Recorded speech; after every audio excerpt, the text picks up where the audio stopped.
Good afternoon, everyone. Welcome to FLVC-IDN for 2019 Professional Development Webinar Series. My name is Tom Tu. I am a statewide programs coordinator and instructional designer here at FLVC, Florida Virtual Campus. FLVC-IDN is the statewide professional development network for the Florida instructional designers, learning designers, instructional technologists, learning technologists, and educators. The Instructional Designer Network is brought to you through partnership with the State University System of Florida Board of Governors and the Florida College System. Based on Florida's dual college-university system approach to designating quality online courses, today's webinar will address practical needs of instructional designers, facilitating faculty adoption of and engagement with continuous improvement quality assurance efforts for online course design. Let's meet our guest speakers today. We have Dr. Kelvin Thompson, Executive Director, Center for Distributed Learning at the University of Central Florida. We also have our speaker, Ms. Michelle Franz, Dean of eLearning, Seminole State College of Florida. With that, I'm handing it over to Dr. Thompson. Thanks very much, Tom. So we thought, Michelle and I, that we would like to hear a little bit about what brought you to this session. Someone said in the chat a few minutes ago, hey, I'm really excited, looking forward to this. And well, that's awesome. That's very kind of you. But might you tell us what brought you to this session and what are you hoping to walk away with? And we're going to take just a few minutes at the beginning to let you type that out into the chat or in whatever way you can voice that. I think, Tom, that we don't have the ability for folks to chime in via microphone, right? But just tell us what you're hoping to walk away with and what brought you to this, and that'll help us align today's session and see if we're all on the same page or not. We'll take just a moment for that to take place. Thanks, Brenda. I see you're posting in the chat that you are deploying high quality and quality standards using the QM rubric as an internal course review, that you're already using QM for official external reviews, which is very helpful framing there. Others, what brought you here? What do you hope to learn? What's your compelling reason? What's not working for you that you want to have working a little bit better? Okay, thank you. I see from Cindy Mercereau at UWF that you're an ID and would work with faculty to design quality courses, looking for strategies to meet the new Quality State Quality Initiative. Great, super. Others? So far, pretty broad. Anything real in the weeds that you'd like to walk away with? Hi, Michelle, welcome. We are just hearing from some of our participants what brought them here and what they're hoping to walk away with.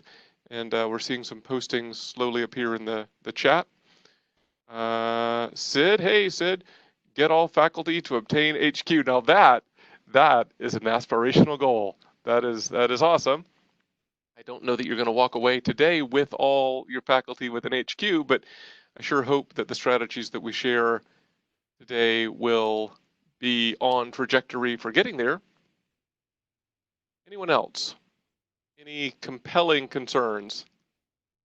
Have some of you in the past engaged in such quality course design review work and found it difficult to engage with faculty? And if so, what kind of challenges have you run into? Hi, Fran, I see you're posting there. Hoping to explore and adopt some best practices from institutions that are already initiating course quality indicators as presented by the BOG. Great. See, Cindy, time is the biggest challenge. Time for faculty to engage in the process, I assume. Anyone else that we've not heard from? There's like another 15 or so of you that have not spoken up that we could hear from. Brenda, thank you. Faculty time, big barrier for you as well. Great. Sid says faculty leave the certification review when they find out their course does not comply with QM. So is it sort of, Sid, like one and done? Like, okay, I tried that, got a bad mark, and so I'm walking away, as opposed to doing something about it? Is that the experience that you're saying? Kevin from UNF, it's all about time. Need more time. Yes, I often say that. It is all about time. Beverly Gavin, educating faculty on the importance of applying QM in course development. Importance of applying QM in course development, bringing faculty along in that.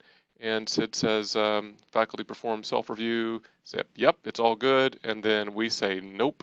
And they say, bye-bye. Okay, gotcha. Yeah, exactly. And that's kind of where we are, where we want to get people engaged, and self-reviewing is, at least for the Florida quality process, something that you can do. You can be one of the 2 or 3 people that are required to do a review for Q versus HQ. And, we are taking advantage of that by having the faculty developer do a self-review and act as the subject matter expert if we don't have another subject matter expert or a peer. And, of course, by and large, people are going to be honest, but there are some people that are, oh yeah, this is great, perfect, nothing wrong to see, nothing to see here. And then we come in and we've got, some constructive feedback, and yikes. Yeah. And Cindy makes a comment that kind of reflects on the importance of hearing some sort of a mandate, or at least direction, quote, from the top, unquote, as opposed to IDs convincing faculty.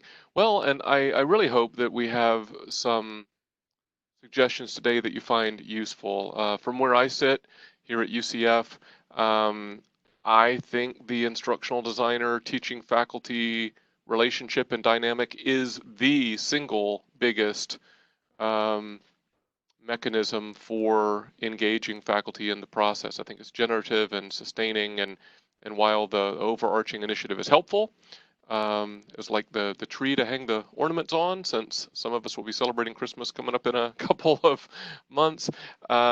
It's the actual, and the tree is only so helpful. It's the actual engagement in the hanging process, if you will, that carries it out. Anybody else before we shift gears here? While you're thinking and typing, I will say one thing before Michelle goes to the next slide, which is that some of you have already referred to the overarching SUS FCS, that's Florida College System and State University System of Florida process. And I just would like to say that we're going to be zooming in today on strategies for instructional designers to frame their work with teaching faculty in the course quality design review process. The overarching initiative, there's lots of information online about that already, and I will put it in the chat here, but using the bit.ly shortening service, bit.ly/Florida Quality FAQ, bit.ly/Florida Quality FAQ, all lowercase, no spaces. You can get a lot of background information on this initiative if you're lacking any, and if you've got specific questions about or concerns about how the implementation should work at your institution, would really encourage you to talk to your chief online learning officer or to the representative on the combined dual system work group, and you'll find those representatives listed on that page as well. Over on the left, you'll see a list of work group members. That being said, Michelle, let's give us some context for this thing. Can do. And Beverly, if you look at the chat response just above what you did, your request for the URL, you got it. Excellent. So I didn't have the opportunity to say hello. I was running between meetings, as I'm sure many of us have done previously. So here I am. I'm from Seminole State College, and I'm going to talk to you a little bit about posing the question and answering the question, why quality? So I think we've probably, addressed what the two system approach to higher education in the state of Florida is. So we do have the state university system. We do have the Florida college system. The origin of these quality indicators comes from the state, it originated from the State University System's Board of Governors 2025 Strategic Plan for Online Education, in which there were a number of, I'm not even sure what you would call them, Kelvin. They're not benchmarks, they're strategies and tactics. Thank you. Good God in heaven, Michelle. Strategies. There were a number of strategies to create or related to online education and where they wanted to be, the university system wanted to be by 2025. One of which related to online course quality.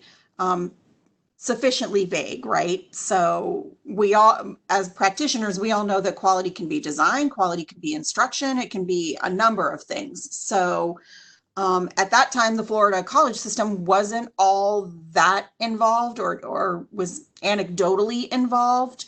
The state university system had indicated they wanted the FCS to be involved, and we were, but probably not as deeply as we are now. Where we are now is we have really that dual system approach where, for the quality group, there is equal representation of both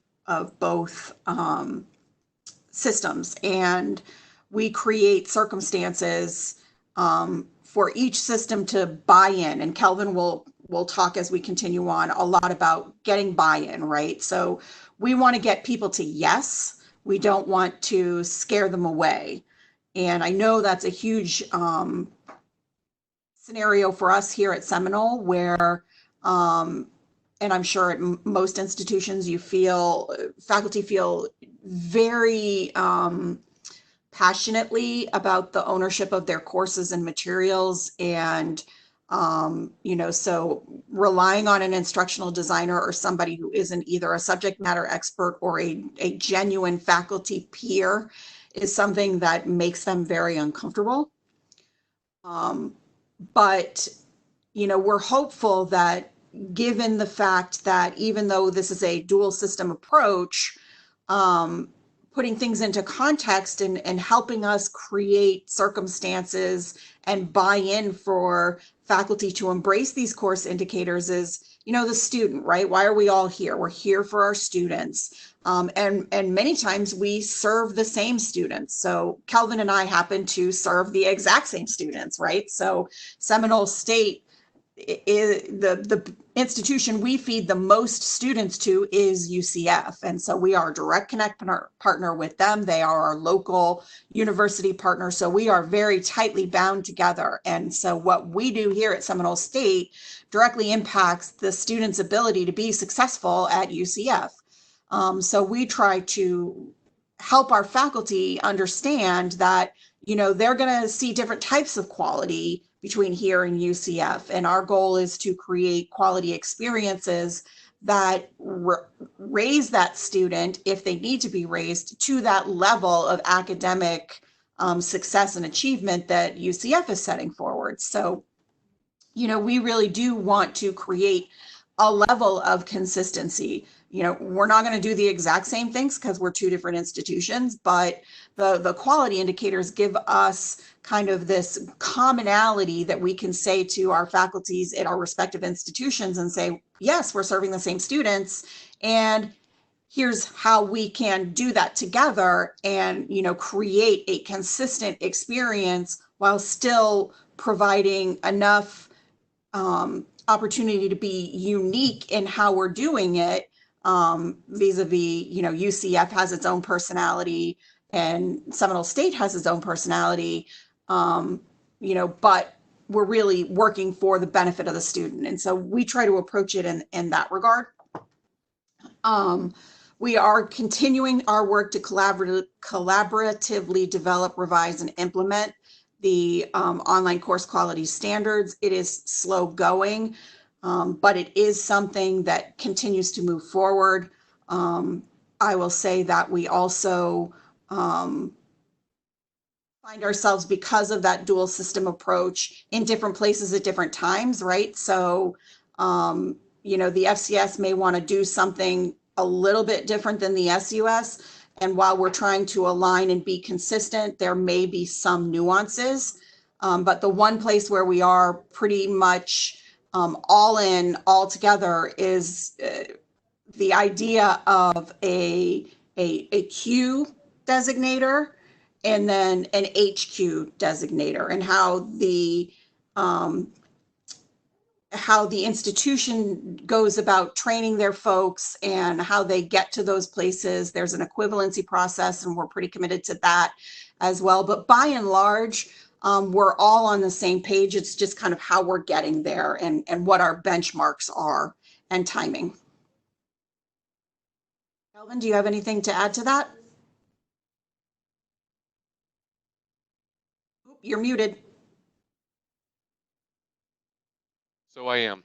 I think that sets a great context for the why we're doing all this. The initiative really is a great stimulus for stuff that we should probably have been doing anyway. Yeah. So why don't you take us on to the next section there, Michelle? So why should we be thinking about quality? There we go. So when we're talking about engaging faculty, I spoke to one way that you can bring faculty along who may be hesitant. With that dual system approach of, this is a statewide initiative. It is an opt-in initiative. We use the words opt-in quite a lot to make faculty feel comfortable.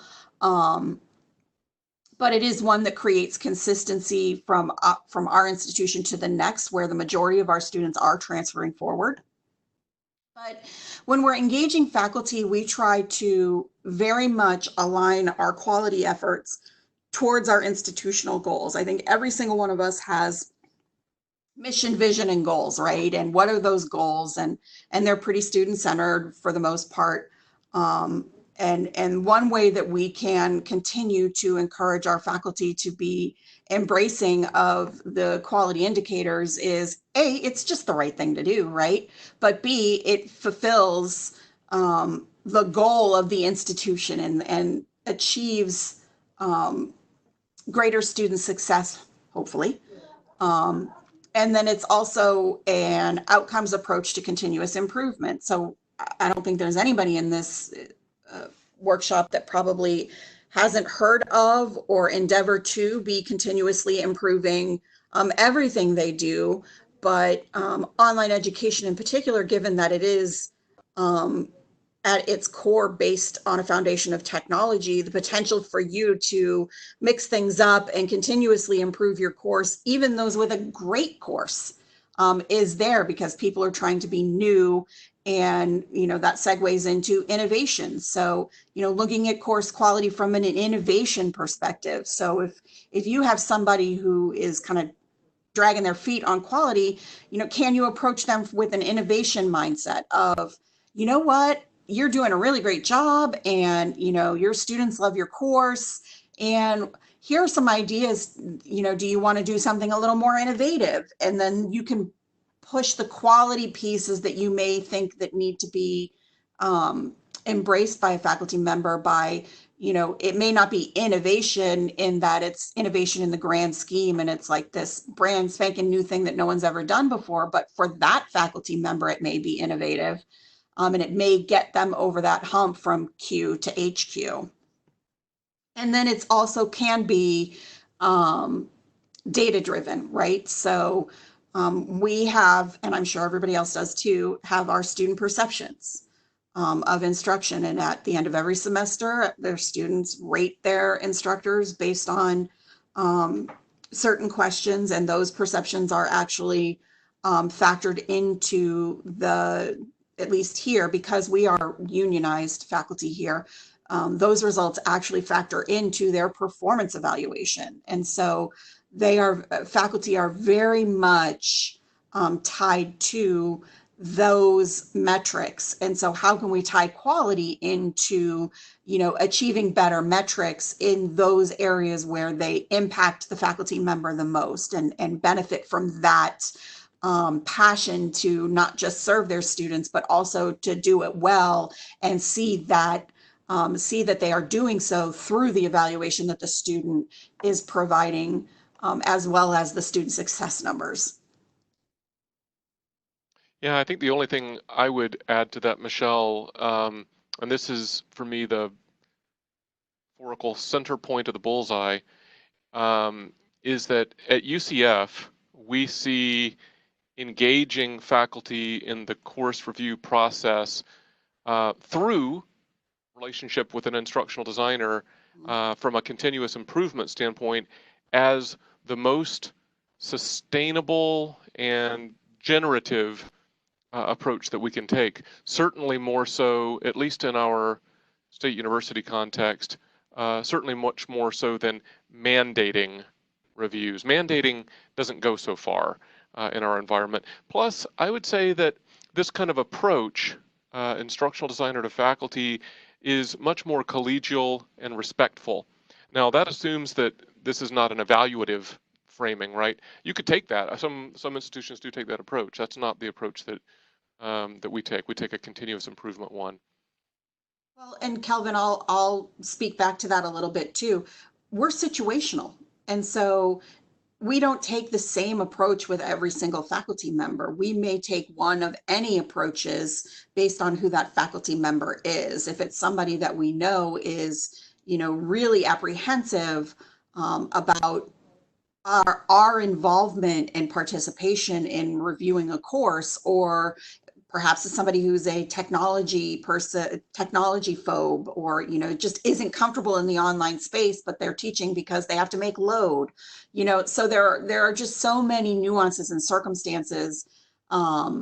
Exactly, Cindy. We meet our faculty where they are, and we bang that continuous improvement drum, much like I said, which is it may be innovative for that particular faculty member, but it may not be like this, oh my gosh, no one else in the country is doing this, and we're going to be able to present this at every conference, and this grand sweeping idea that's going to take the nation by storm. So we've set the stage for our dual system initiative. We've focused in for a moment on, kind of the compelling reason for instructional designers to engage with faculty. But the meat of our time together here is really suggestions for practical on-the-ground strategies, kind of a how-to, or at least how can I kind of approach. So Tom, if you don't mind switching to that next slide, then we will get into that. And again, please do continue to post questions or comments in the chat. We'll keep an eye on that. And I don't think we commented on this, but I agree with Cindy's comment as well that when I said generative earlier, I think her point's well taken here. The process, this continuous improvement, quality course design review process will improve each course for students and faculty. And quick anecdote. So we were sort of early into our rejuvenated, formalized approach, frankly, stimulated by the impending state initiative. And one of our key instructional designers working in this initiative, as we were in our, I think, first pilot semester, was working with a faculty member who I've known for a very, very long time, haven't seen him in a long time, kind of keeps to himself, teaches online, and she had sent out some probing emails inviting faculty to engage in this process, did a really nice job of that, and I saw him meeting with her, and I said, well, so how was that?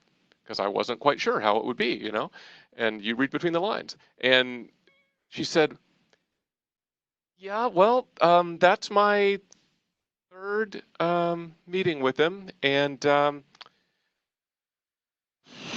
I don't know if he's ever going to get a quality designation. But he keeps coming back, and we keep working on stuff. And I said, I think that's fine.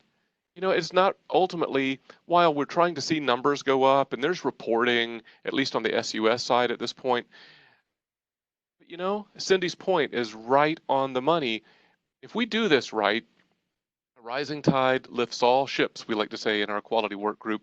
And for every Q and HQ designation there is out there, there are plenty of other engaging moments like the one that I've recounted, where things are getting incrementally better, even if they don't reach some sort of a course designation level.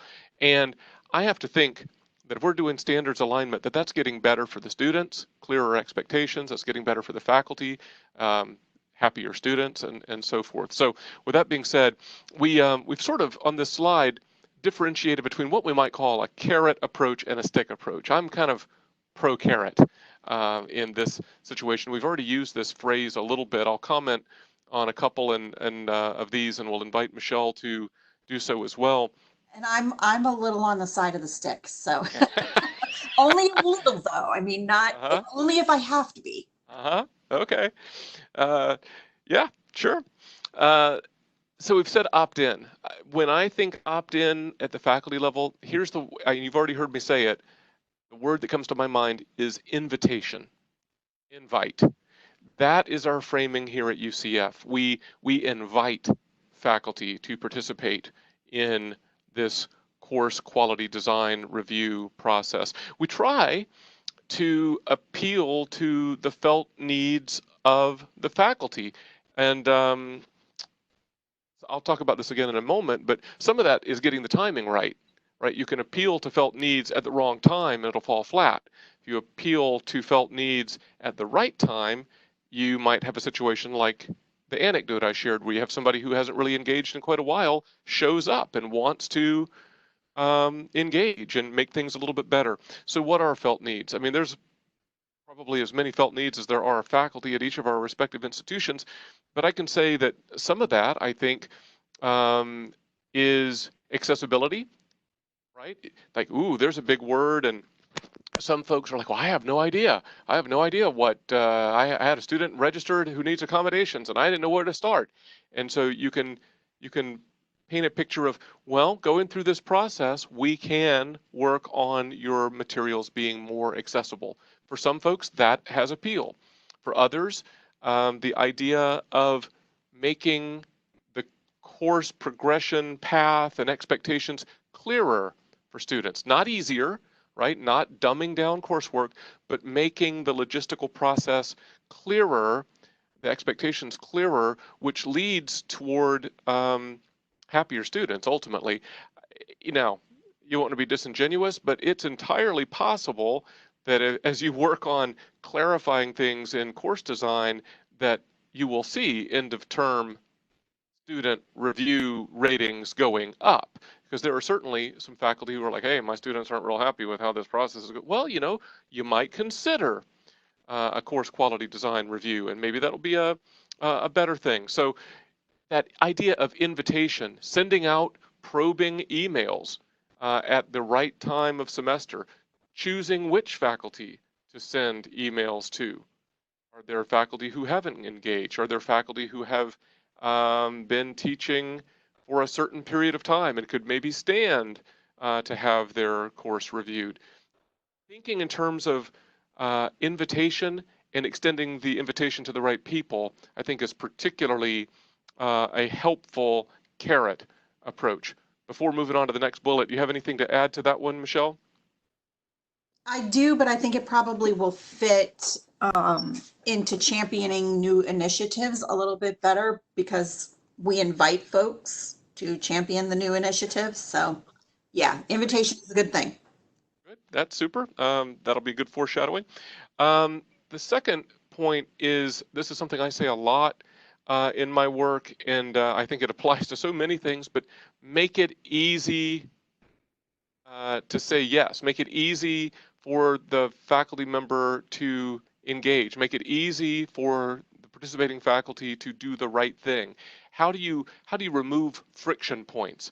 How do you make a smooth onboarding process? So I think a part of that we approached early on in our formalized process here at UCF is really trying to simplify, make it a graspable, understandable process. At first, we just talked about quality course design reviews.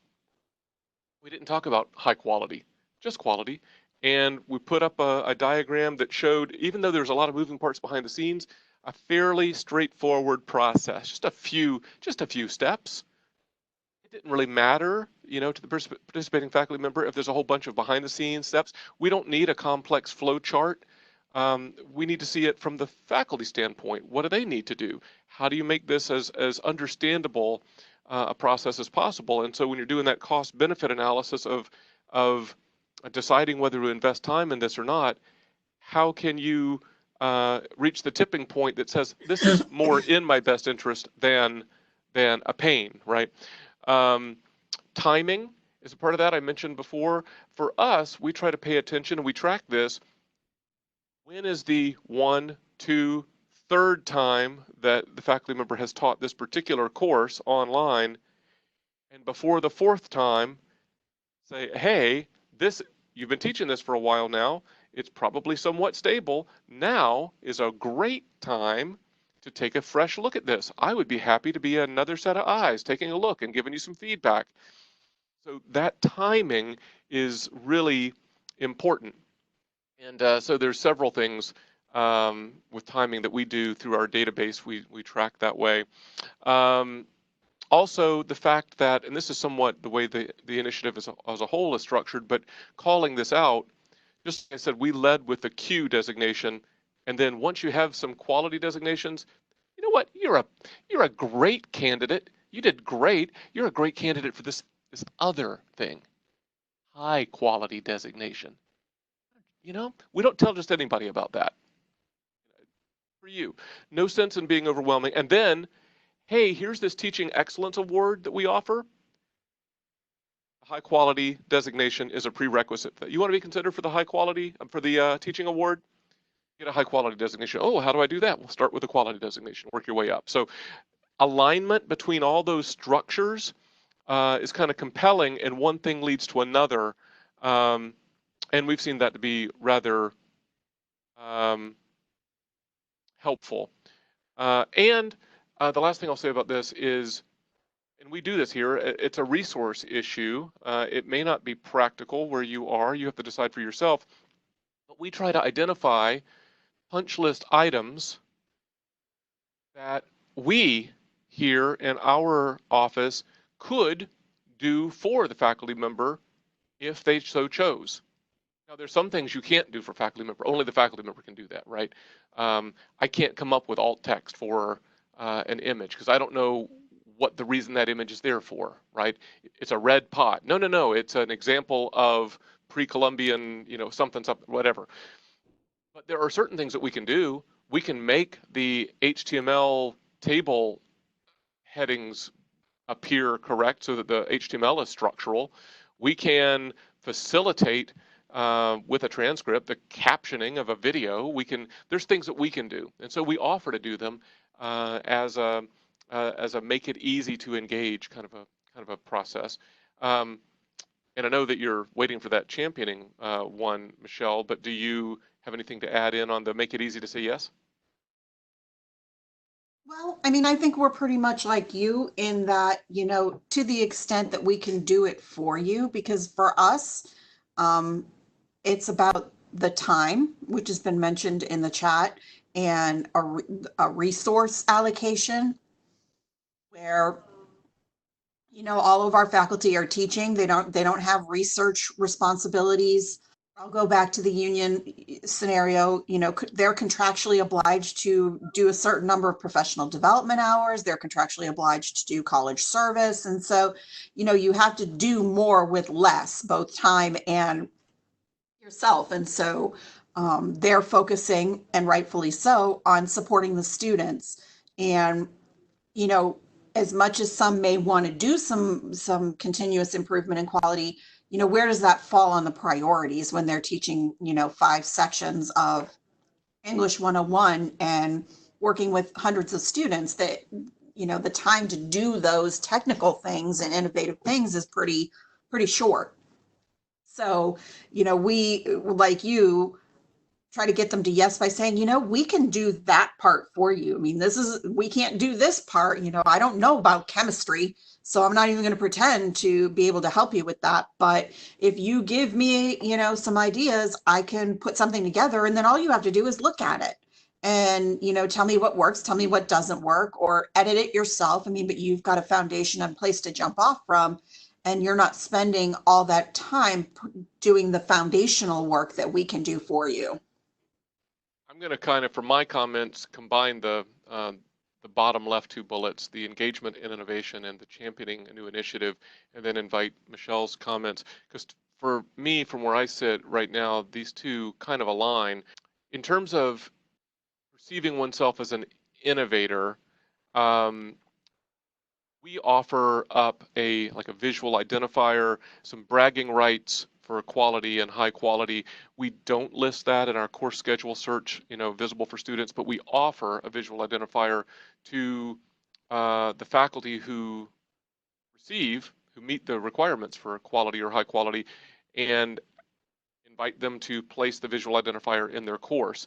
And then we have on our website, we link that visual identifier to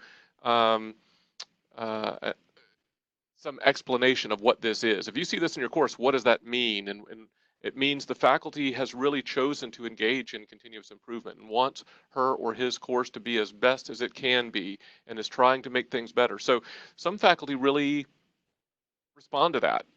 They want to say, hey, my course is really good, and I want my students to see that. And it's evidence that I care about this work that I'm engaged in. And then that whole idea that we offer here an Excellence in Online Teaching award, and that these quality designations are stair steps toward the possibility of that kind of teaching excellence recognition. Design is foundational for teaching excellence. It's a little bit arbitrary to pull those two things apart, but that's the way we've structured it. And we have seen folks come along in the pipeline, like they see their end goal is wanting to go for that teaching award, so they understand they're going to start back here a year in advance and work toward quality designation, high quality designation, and then submitting for the teaching award. And so I say, for me, those two things go together: innovation and championing a new initiative. There are some folks who just want to be a part of something new and advancing the state of the art. I don't know that we see as many faculty who are like, ooh, this is great that we're doing a quality initiative that the state thinks is a good idea. Let me wave the flag for that. That may not be quite the motivation, but the idea of seeing oneself as a leader in terms of quality or high quality course design, and as somebody who aspires to be considered an excellent online instructor. Those are things that we try to appeal to. What comments, Michelle, do you have about the engagement and innovation or the championing the new initiative? Well, I think I've spoken to innovation already, so I'll leave my comments on that alone. But championing new initiative kind of segues really well for me into the stick approach, because how we've done it here is it kind of goes to this pick your audience scenario as well, where, who are the people that aren't going to be like hands off. I want nothing to do with this. This is not it for me. So you kind of start with where do I know there are people that would be engaged in something like this and be open to engagement in an initiative like this, and start from there. And while we strive for that to be faculty, sometimes it's a dean or a program manager, or in my case, an assistant or an associate vice president. And, when I'm talking about picking my audience, we have great buy-in and great faculty advocacy and passion for quality from some of the programs that are more compliance oriented. So nursing, allied health, skill-based programs that have their own licensure requirements and are used to being statutorily or licensed or governing body, ruled by a governing body and some sort of standard, right? So they're already in that mentality. And so if we're saying to them, okay, well, we're working on this, statewide initiative, and there's quality and high quality, and these are the standards we've created in our rubric, and we have training and all these things, and they're really comfortable with that, because participating in something like that goes to show their accreditation bodies that they're doing these things, that they're paying attention to quality, that they're bought in. And they are actually bought in as well, right? They want their students to have the best possible experience. So where I am right now is that the associate vice president of the academic unit that houses a number of those kinds of workforce compliance minded, a little less, and I say this with a lot of respect, a little less touchy-feely, like our arts and sciences folks feel very passionate about their ownership and, their content, and, they're the expert in all things. And so that's just the culture here. So it's harder for us to work with folks on the arts and sciences side than it is for us on the kind of workforce, business, allied health side. And so, using kind of this system-based approach and the obligation that these indicators may become visible to the public, and do we want to be the only people without an indicator, kind of stick approach, a little abbreviated of that is, going to these folks and saying, hey, do you want to do this? And, we got the program managers for our business, legal, and entrepreneurship departments together at the behest of our associate vice president to talk about it, right? So, as a business unit, do we want to do, pilot this process that Seminole has developed to be part of this high quality course indicator statewide thing, and champion that initiative for the institution. Because not only does it give us the visibility of championing that initiative as a department, but it also gives us the ability to influence how this process works, right? So, theoretically, they could have more flexibility.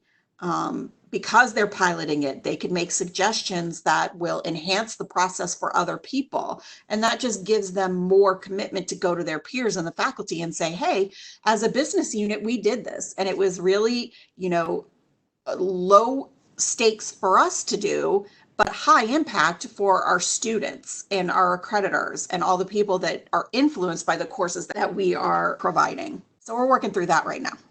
The only thing I'll say is in terms of the statutory obligations, or more the stick approach, I alluded to this briefly. When we rolled out here a more formalized approach to course design quality reviews, mentioned state initiative, the Board of Governors on the part of the SUS, the Board of Governors strategic goal for a culture of quality permeate our online education efforts.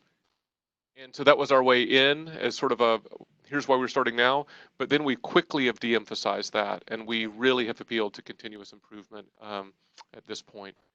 And I know there are some institutions that are taking like the hard stick approach, right? Like, we have to do this because those indicators are going to go live at some point, and our president or our VPAA or whomever, wants to make sure that all of our courses have a quality indicator so that we're not looked at as having no quality, right? And I will say that my institution is not a hard stick approach in that same way, but we do use the stick in that we say, okay, do we want to be the only ones that don't have the indicators? And maybe we do, or maybe there are some faculty that do. We may never get some faculty TS. Do we care if it's 100% or 90%? Because if we get 90%, that's pretty damn good. We may not get to 100%, but I mean, I'd be happy with 50 or 60%, I think it's the journey. And again, going back to this situational circumstance where, There may be one unit that likes the carrot and you can get them with the carrot. And then there's a unit that may need a little bit more of the stick. Well, we really don't want to end the dialogue here. One, we really want to see this as a dialogue, and we really want to stay engaged as a community, especially in our public institutions in Florida, in both systems, the Florida College system and the State University system of Florida. So to that end, Tom, if you don't mind advancing to the next slide, we'd really like to encourage each of you to think in terms of application from today, specifically, like take a second, take 30 seconds, reflect upon what you've heard, identify one thing. What is one nugget from today that you could put into application in your context? And you know what? Take the plunge, type it out in the little chat. I'm going to try to do X. And maybe it's in the next 30 days, maybe it's in the next semester, maybe it's set yourself some kind of a goal, put it out there. That's one thing. Start doing that now. Meanwhile, how can we build momentum for this kind of activity, this continuous improvement, rising tide lifts all ships, quality work in our Florida public institutions? How can we build momentum from within the instructional design network community? Should there be additional webinars? Should there be shared documents?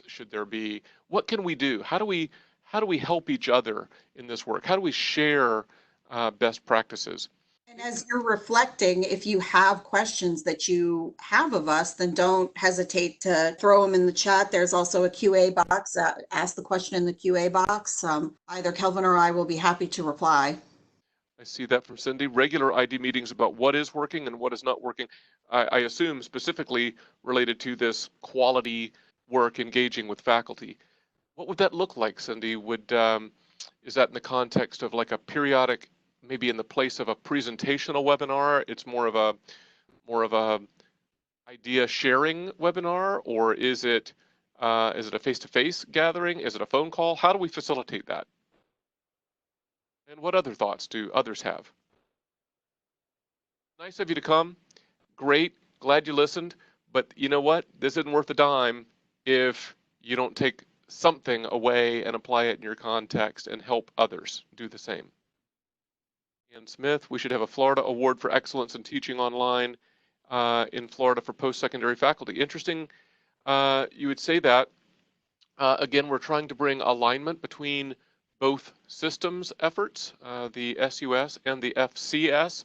On the SUS side, as a part of our Board of Governors strategic plan for online education, and an awards structure is called for. And it also calls for us to coordinate and align with the Florida College system. And so we are, Michelle and I and our colleagues, Mike Nathanson and Deb Miller, and all who join us in the work group have been talking through how to keep in concert. So yes, I totally agree with you. Calling out excellence through teaching awards is a great thing. What other ideas do you have? What other things are you thinking about doing personally as a result of the webinar here? Or do you have anything that you're doing that's working really well that we didn't talk about? Because I'm open to suggestions too. Absolutely. Very good. Would not want to inadvertently convey that we think we have this figured out, because we do not. We're flying by the seat of our pants. Every day. I said, thanks for coming. Well, thank you very much, Kelvin and Michelle, and thank you everybody for coming. I want to encourage you to subscribe to FLVC-IDN listserv, which is a forum and working tool in support of the Instructional Designer Network. So please feel free to email me if you are interested in subscribing or encouraging your colleagues to subscribe to the listserv. When we end the session today, there will be a very brief survey popping out. Please help us fill out that survey. It will only take you less than 2 minutes. Your feedback for us to improve those webinars and events. Thank you so much again, everybody. Have a wonderful afternoon. Thanks, everybody. It was a pleasure. Thanks for coming, everybody. Bye-bye. Bye.